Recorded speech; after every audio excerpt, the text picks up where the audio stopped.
These men are working with a natural essence that's almost as valuable as gold. The flowers of the saffron plant are harvested only once a year, in October, from the plateaus near Pampur and Karewas. Their stigmas are sorted by hand before being meticulously pulled apart and removed of all impurities.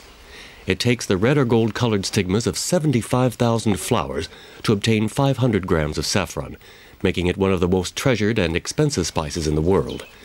The powder from these flowers is also used as a pharmaceutical product, as a fabric dye, or simply to mark the forehead.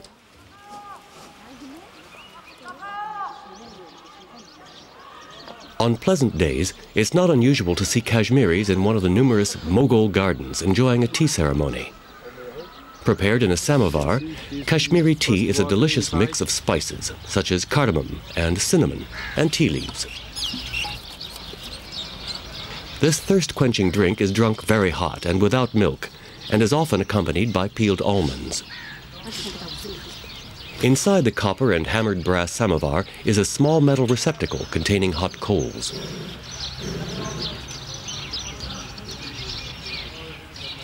Tea leaves from Darjeeling are added to the boiling water.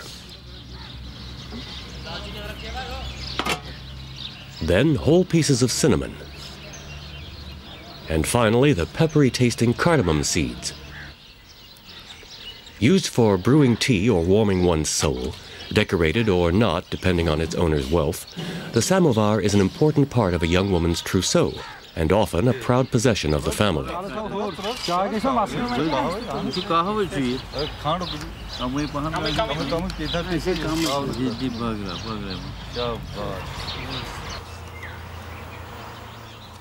Rising up behind Lake Nagin, on a small hill, is the Hari Parbat Fort. This historical fortress was built in 1812 by Ata Muhammad Khan. It was constructed inside an impressive 9-meter thick wall, erected 300 years earlier by the Mughal Emperor Akbar, who ordered its construction in order to give work to his starving subjects.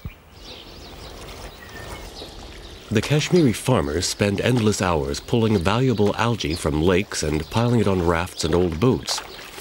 These freshwater plants will provide rich fertilizer for numerous gardens as they decompose.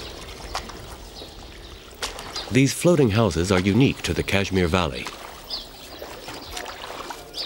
Hundreds of them are moored along the tranquil shores, shaded by willow and poplar trees, or again anchored among pools of lotus or in small peaceful canals. These houseboats were the idea of the British, who so loved this beautiful valley. As ownership of land was forbidden to all foreigners by the Maharaja, the British came up with this compromise that has since been adopted by generations of Kashmiris.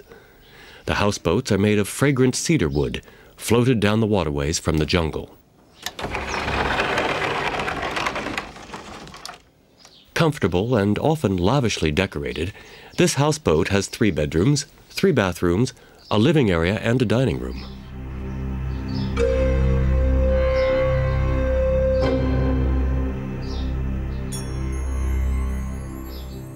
The bedrooms and living areas are adorned with richly sculpted wooden furniture and comfortable sofas.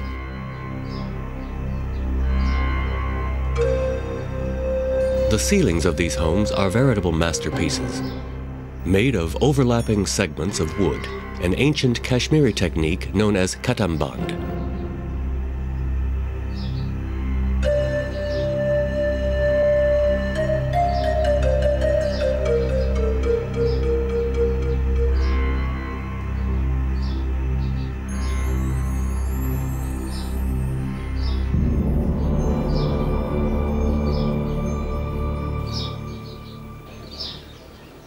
A covered terrace often opens out onto the mirror-like waters of the lakes and canals.